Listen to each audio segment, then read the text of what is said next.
Boat काफी अच्छे से आगे बढ़ रही थी क्योंकि हवा तेज थी, मगर यहाँ पर एक अनयूजुअल बात होती है जब एकदम से हवा गायब हो जाती है। सभी लोग हैरान थे। विक्टर और ग्रेग तो पहले भी सेलिंग पर आए थे, मगर उनके हिसाब से हवा कभी ऐसे गायब नहीं होती, ऐसे अचानक से तो बिल्कुल नहीं। और अब इससे पहले कि ये लोग इंजन का इस्तेमाल करके आगे बढ़ते या वापस मुड़ते, एक समंदरी तूफान इनकी ओर बढ़ रहा था। ग्रेग जल्दी से नीचे जाता है और कोस्ट गार्ड से कांटेक्ट करने की कोशिश करता है, मगर कोस्ट गार्ड वाले बताते हैं कि हमें वहाँ कुछ भी नजर नहीं आ रहा। उसी समय ग्रेग को एक डिस्ट्रेस कॉल भी रिसीव होती है, जिसमें एक औरत चिल्ला रही थी कि मेरी मदद करो, उसने सबको मार दिया है और यहाँ हर तरफ लाशें हैं। ग्रेग दोबारा कांटेक्ट करने की कोशिश करता है, मगर ना तो उसका कोस्ट गार्ड से कांटेक्ट हो पाता है और ना ही उस डिस्ट्रेस कॉल वाली से। कनेक्शन टूट चुका था और इतने में समंदरी तूफान उन तक पहुंच चुका था। इन लोगों को बचने का मौका ही नहीं मिलता और बड़ी बड़ी लहरें बोट को उलट देती है। इस हादसे में उनकी एक दोस्त हैदर समंदर में डूब के मर जाती है। बाकी किसी तरह उल्टी बोट पर खुद को बचा लेते हैं। इनका ये खूबसूरत सफर एक भयानक सपने में बदल गया, वो भी बस एक 2 घंटे में। सभी लोगों के अलावा जेसिका बहुत परेशान लग रही थी, जैसे उसे कुछ तो मालूम हो।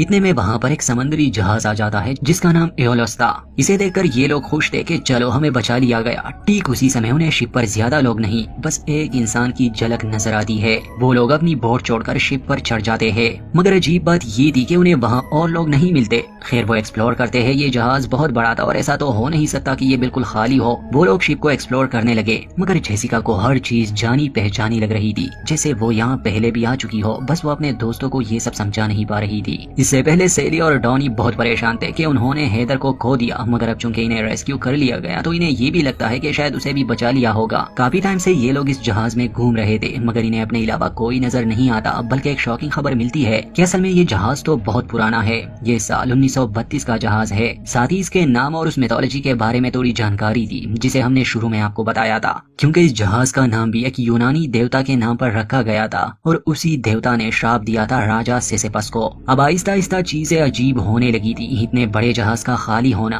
और वो भी इतना पुराना। खैर चलते चलते ये लोग किसी की आहट सुनते हैं। जब विक्टर देखने जाता है उसे कुछ चाबियां मिलती है। वो उसे अपने दोस्तों को दिखाता है कि यहाँ जो कोई भी है इसे लेने वापस जरूर आएगा। मगर जब जेसिका उन चाबियों को देखती है तो हैरान रह जाती है, क्योंकि ये उसी की चाबियां थी। बाकी सबको तब यकीन आ जाता है जब वो कीचेन में से अपने बेटे टॉमी की फोटो उन्हें दिखाती है। खैर उसके दोस्तों को ये प्रैंक लग रहा था। उन्हें लग रहा था कि शायद इस शिप पर हमसे पहले हैदर को रेस्क्यू किया होगा। हैदर के पास जेसिका की चाबियां थी। अभी या तो उसने जानबूझकर चाबियां यहाँ गिराई है या गलती से गिर गई है, मगर यही एक थ्योरी इस बात की बन सकती है। बल्कि ग्रेग, जिसे समंदरी सफर का काफी एक्सपीरियंस था, वो ये कहता है कि समंदर के लंबे सफर से अक्सर सेलर्स बोर हो जाते हैं और मजे के लिए वो कुछ प्रैंक्स करते हैं। शायद वो सब कहीं पर छुपे हैं और हमें डराने की कोशिश कर रहे हैं, मगर ये बात सही नहीं हो सकती। ये कोई छोटा मोटा जहाज तो है नहीं। यहाँ अलग अलग रैंक्स के अफसर होंगे और हर तरह का स्टाफ। खैर रियल वर्ल्ड में तो ये सब मुमकिन है, मगर ऐसा कुछ भी नहीं था। इस कहानी का एक डार्क साइड है जो थोड़ी देर में हमारे सामने होगा। ये सभी दोस्त जब चलते चलते जहाज के रेस्टोरेंट में पहुंच जाते हैं तो देखते हैं वहाँ खाना रेडी है, मगर कोई है नहीं। ये बातें ही कर रहे थे कि तभी जेसिका को किसी की परछाई नजर आती है। वो अपने दोस्तों को कहती है कि मैंने किसी को देखा, तो विक्टर उसके पीछे चला जाता है। कुछ देर बाद बाकी सबको उसकी फिक्र होने लगती है। सेली और डाउनी रेस्टोरेंट में ही रुक जाते हैं। ग्रेग और जेसिका विक्टर के पीछे जाते हैं। खैर जेसिका बार बार कह रही थी कि मुझे ये कॉरिडोर जाना पहचाना लग रहा है, मगर ग्रेग उस पर यकीन नहीं करने वाला था। वो कहता है कि सब बस तुम्हारे माइंड में है, ऐसा कुछ नहीं है और तुम शॉक में हो। इतने में उन्हें एक रूम से पानी की आवाज आती है। जब वो दोनों वहाँ जाते हैं, मिरर पर खून से लिखा था कि जहाज के थिएटर में जाओ। खैर यहाँ ग्रेग और जेसिका की थोड़ी बहस भी हो जाती है, इसलिए दोनों अलग हो जाते हैं। दूसरी तरफ हम सेली और डाउनी को देखते हैं जो थिएटर की तरफ जा रहे थे। रास्ते में सेली देखती है कि प्लॉट पर खून भी है, मगर इस बात को ज्यादा सीरियस ना लेते हुए वो थिएटर में पहुंच जाते हैं। उन्हें वहाँ भी कोई नहीं मिलता। वहाँ पर जेसिका ग्रेग से नाराज होकर वापस से रेस्टोरेंट में आ जाती है, मगर अब वहाँ न तो सेली थी और न ही डाउनी, क्योंकि वो दोनों तो पहले ही थिएटर में जा चुके थे। अब वो क्यों गए, उन्हें वहाँ जाने के लिए किसने कहा, ये बात भी सामने आएगी। खैर उस समय जेसिका किसी की आहट सुनती है तो वो चुप जाती है, मगर जब वो देखती है कि ये तो विक्टर है जिसका सर जख्मी हो चुका है, वो उसकी मदद करने आगे बढ़ती है, मगर विक्टर जेसिका का ही गला दबाने लगा। इससे पहले कि वो जेसिका को कत्ल करता, जेसिका उसके जख्म पर जोर देती है। असल में विक्टर के सर में पीछे की तरफ एक छेद हो चुका था। अब ऑलरेडी उसका काफी ब्लड लॉस हो चुका था, इसलिए वो वहीं पर मर जाता है। मगर अब जेसिका इतनी घबरा जाती है कि वो कुछ समझ ही नहीं पाती। वो थिएटर की तरफ भागती है ताकि ग्रेग को इस बारे में बता सके, मगर जैसे ही वो वहाँ पहुँचती है, वहाँ के हालात देखकर उसके पैरों तले जमीन खिसक जाती है, क्योंकि वो देखती है कि ग्रेग को शूट किया गया है। सेली और डाउनी उसके पास बैठे रो रहे हैं। जेसिका के आते ही दोनों उस पर गुस्सा करते हैं। सेली उसके ऊपर भड़क जाती है कि तुम पागल कमीनी, तुमने इसे मार दिया, आखिर क्यों? जेसिका कसम खाती है कि मैंने ग्रेग को नहीं मारा, आखिर तुम लोगों को ऐसा क्यों लगता है? तो वो बताती है कि मरने से पहले उसने हमसे ये बात कही थी कि जेसिका ने मुझे शूट किया, हाँ इससे पहले कि ये लोग कुछ समझ पाते। ऊपर से एक निकाबपोश आदमी शूट करने लगता है। वो सेली और डॉनी को मार देता है। जेसिका किसी तरह उससे अपनी जान बचाकर भागने लगी, मगर एक पॉइंट पर वो निकाबपोश उसे पकड़ लेता है। जेसिका रोते हुए बार बार कह रही थी कि प्लीज मुझे मत मारो, मेरा एक छोटा बेटा है। एक लम्हे के लिए वो मास्क मैन रुक जाता है। जेसिका को भागने का मौका मिलता है, मगर डेक पर आते ही वो मास्क मैन जेसिका को मारने की कोशिश करता है। जेसिका एक एक्स की मदद से उसे हरा देती है और उसे समंदर में फेंकने से पहले हम जान पाते हैं कि इस निकाब के पीछे असल में एक औरत है।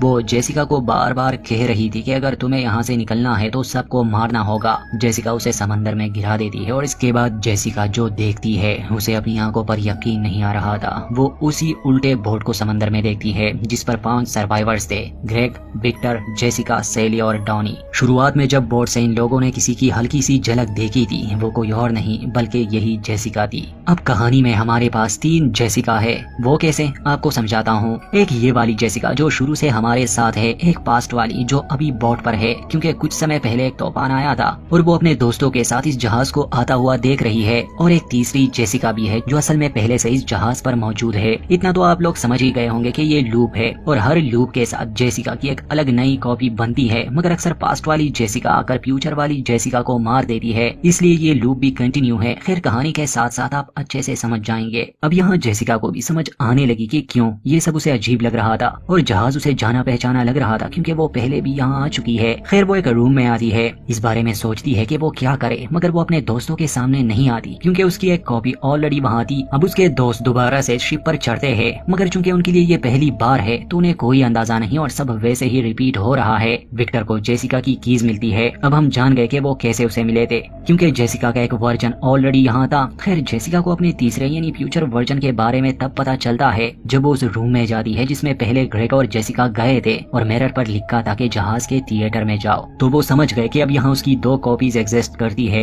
एक जो अभी अभी डूबते बोट से इस जहाज पर चढ़ी है और उसे कुछ भी नहीं मालूम, और दूसरी फ्यूचर वाली जो इस लूप में पहले से है। फिर वो सोच समझकर फैसला लेती है क्योंकि ये सब पहले हो चुका था, तो अगर वो कोई गलत कदम लेगी शायद हालात और खराब हो जाए। मगर जब से जेसिका इस जहाज पर आई थी वो बार बार कह रही थी कि मुझे डेजावू महसूस हो रहा है। वो अपने दोस्तों का पीछा करते हुए रेस्टोरेंट में जाती है और अब चूंकि हम प्रीवियस कहानी जानते हैं तो ये वो समय है जहाँ दूसरी जेसिका को किसी की परछाई नजर आती है। वो अपने दोस्तों को कहती है कि मैंने किसी को देखा। फिर विक्टर उसके पीछे जाता है। जो हमारी मैन जेसिका है जो हमारे साथ शुरू से है उसे हम जेसिका 1 कहेंगे। अब जेसिका 1 विक्टर से छुपने के लिए वहाँ से निकल जाती है क्योंकि वो उनके सामने नहीं आ सकती थी। वो डेक पर आती है और समंदर में डाउनी की लाश देखती है जिसे बर्ड्स खा रहे थे, और इतने में वहाँ विक्टर भी पहुँच जाता है। अब विक्टर को कोई अंदाजा नहीं था कि असल में ये जेसिका कौन है और इसने क्या क्या देखा, बल्कि वो हैरान इस बात पर हो जाता है कि आखिर तुम यहाँ इतनी जल्दी कैसे पहुँच गई। जेसिका उसे समझाने की कोशिश करती है कि देखो यहाँ कुछ अजीब हो रहा है, वहाँ नीचे अभी मेरी एक कॉपी है जो ग्रेग के साथ तुम्हें ढूंढ रही है। ये सब पहले हो चुका है, मैंने तुम्हें मरते देखा है, मैंने सबको मरते देखा है। वो उसे डाउनी की लाश भी दिखाने की कोशिश करती है मगर वो लाश वहाँ नहीं थी। विक्टर कुछ समझ नहीं पा रहा था क्योंकि इस टाइम ट्रेवल और अजीब सी ख्याली बातों पर कौन यकीन करेगा। समझाते समझाते जेसिका एक्सीडेंटली विक्टर को धक्का देती है और दीवार में लगा एक लोहे का रॉड विक्टर के सर में चला जाता है।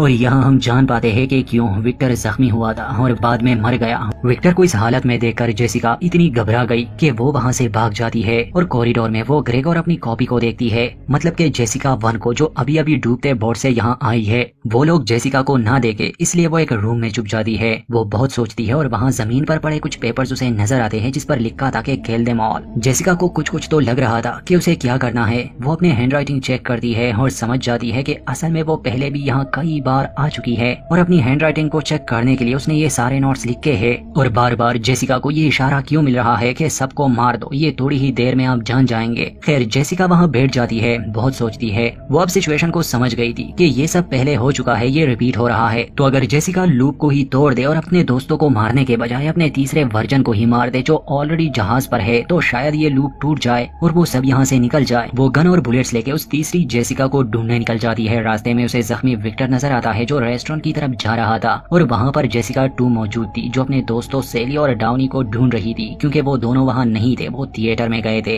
इसके बाद विक्टर जेसिका 2 पर हमला करेगा और उसका गला दबाने की कोशिश करेगा, मगर यहाँ लूप को तोड़ने के लिए मैन जेसिका मतलब जेसिका 1 विक्टर और जेसिका 2 के बीच आ जाती है, ये साबित करने के लिए कि यहाँ एक नहीं बल्कि 2 जेसिका है। विक्टर भी अपनी आंखों से ये सब देख लेता है और खुद वो जेसिका भी जो अभी अभी यहाँ आई थी। इसका मतलब कि अब ये लूप ऐसे कंटिन्यू नहीं हो रहा। विक्टर भी बच गया। खैर अब मैन जेसिका थिएटर में जाती है ताकि जेसिका 3 को शूट कर सके क्योंकि उसने ग्रेग को तो मार दिया होगा, मगर अभी डाउनी और सेली जिंदा है। थिएटर में आते ही वो जेसिका 3 को शूट करती है मगर वो मरती नहीं, जख्मी हो जाती है। मैन जेसिका सेली और डाउनी को थिएटर से जिंदा बाहर ले आती है, उन्हें समझाती है कि मैंने किसी को नहीं मारा बल्कि हम सबको कोई